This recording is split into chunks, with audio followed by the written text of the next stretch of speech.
Well, here I am, but I don't have enough time.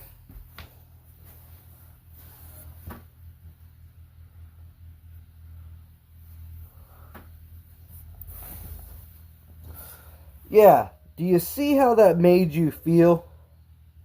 It made you feel like you wasted your time. But, like most wrestling fans, we may stop watching, but when there's something in the works, it kind of gives us hope, and we're always easy to forgive.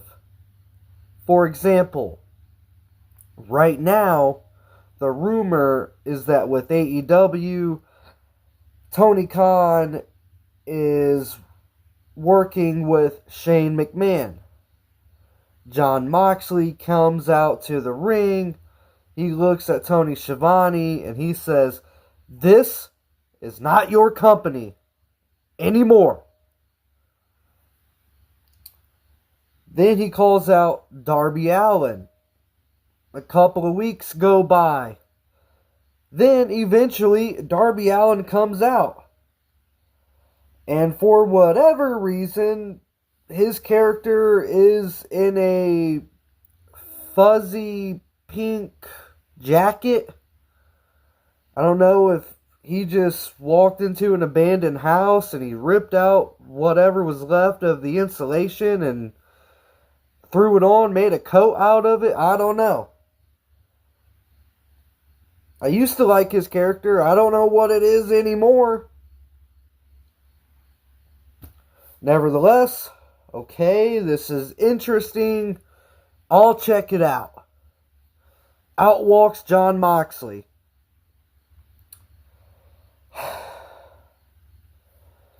John gets on the microphone. I'm leaning in, wanting to hear him, and just out of nowhere, Darby Allin cuts him off and cuts the same promo we have heard from Darby Allin for 5 years. I was homeless. I was in my car. Yada. Yeah. Now you're a pro wrestler on TV. We kind of need you to be that. Roddy Piper was homeless as well at one point. Do you want to know what he did? When he was in the wrestling industry, he decided to be a wrestler and his wrestling character while on TV. Do you really think Roddy Piper had built up his character and his legacy, by telling people he was homeless year after year after year after year? No. If you want to know how Roddy Piper built up his legacy, just ask MJF. MJF has stolen everything from Roddy Piper. Everything from the promos down to when Roddy Piper changed the belt design to match his kilt. Remind you of anything, Max? But for every one good thing that AEW gives us, like an MJF, the rest of it is just shit. So then, I'm going to backtrack here. I'm going to get back to the Jon Moxley Darby Allin promo. I kind of got off topic there and pulled an AEW. Sorry.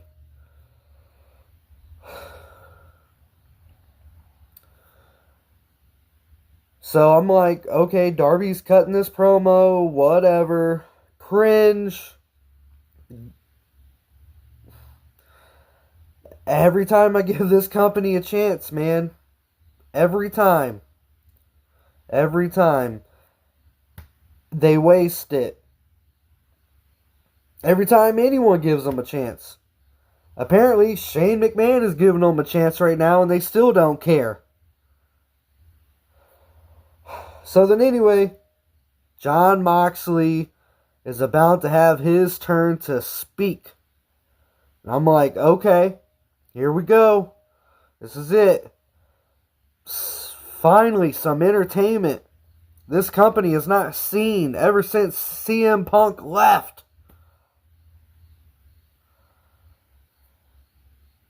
And what does he tell Darby Allin? Darby, I don't have time to explain. What do you mean you don't have time? The show is 2 hours, John. You got an hour on Saturday as well. What do you mean you don't have time? Do you just fly from your house to wherever the venue is to talk to a guy you've been trying to talk to for 2 weeks? Then you finally get to talk to him and you say, I don't have time.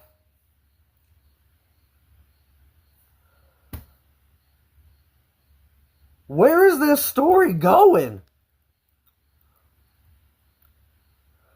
If I wanted to watch a wrestling company drag out the very smallest, tiniest, stupidest storylines for 3 to 5 months at a time, I would keep watching WWE.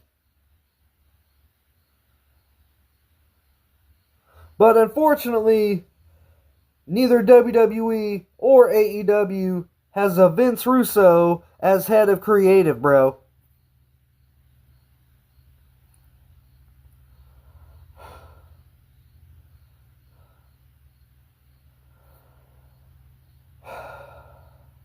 So, AEW,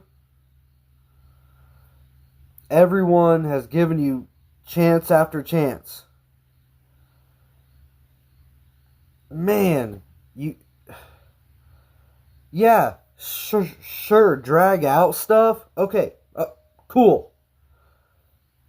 If Darby's going to turn heel, he should have done that last year and had Sting's last match, like everyone thought was going to happen. You know, with that 2-year storyline of teacher and student. But hey, who gives a fuck, right?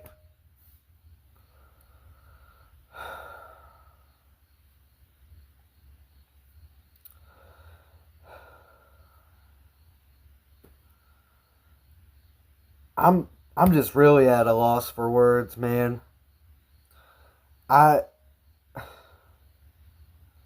Bro said I don't have time. Could you imagine if you or I had went to our jobs and we started doing our job and we just looked around and said, I don't have time? Well, okay, this is your job, so you have to make time. If you don't know how to tell a story, I don't know what to tell you, man. That's literally like 80% of the wrestling business. I know there's going to be some wrestlers out there who probably, if they watch this, are going to tell me how wrong I am and blah, blah, blah. And I'm going to say, well, what do you know? You watch AEW, and I'm going to be right. So, yeah.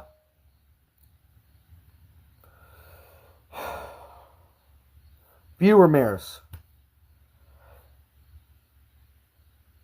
help me out, man.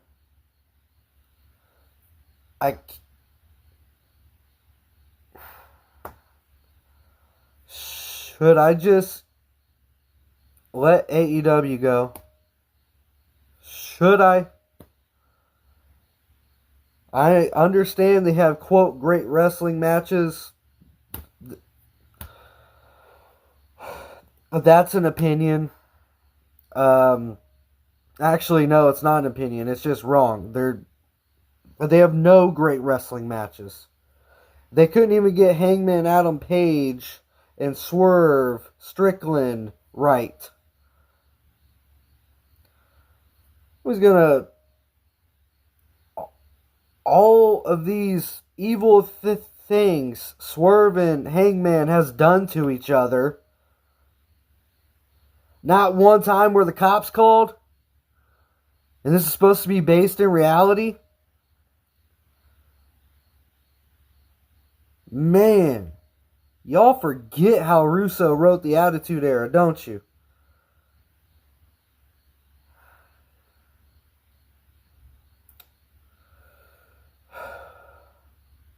Moving on. Now it's time to talk about the WWE. The big thing going on there right now is the pay-per-view coming up, which is Bad Blood. To my knowledge, there's only been 2 events in WWE history called Bad Blood, and on both of those events, they were headlined with a Hell in the Cell match. Shawn versus Taker. They stayed in character and they told a story. Great. Still a classic to this day. The other one, Kevin Nash and Triple H. I love Kevin Nash. And I love Triple H. Hell, and I love Mick Foley too. But that match just was not good.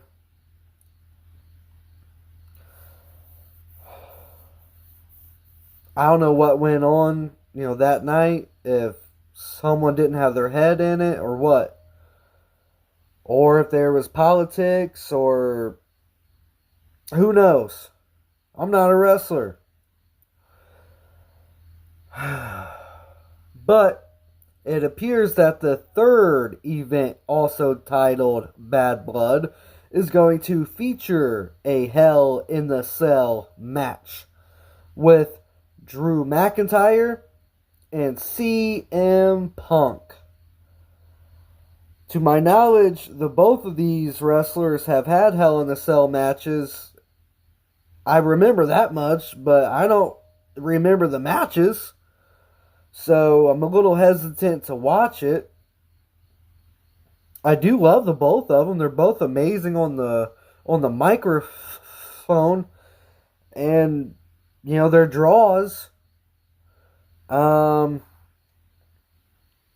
so far their rivalry has been lackluster. Yet 2 guys who in character and in storyline hate each other, but as soon as the bell rang on their SummerSlam match, they hated each other so much that they just stood there, before tying up. So they didn't really suspend my disbelief right there.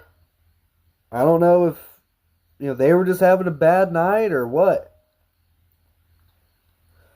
Of course, the match was good. It was great. But for the story they were telling, it didn't match at all.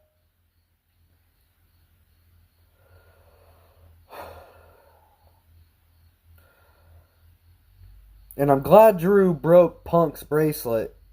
Because, it's a bracelet. And I get it. It has more meaning than just that. I get it. But, just give Drew the world title already. And also, bring back Drew McIntyre's old theme song. If there was any time to bring it back, it would be at any period within the last year and a half. It matches his new character perfectly.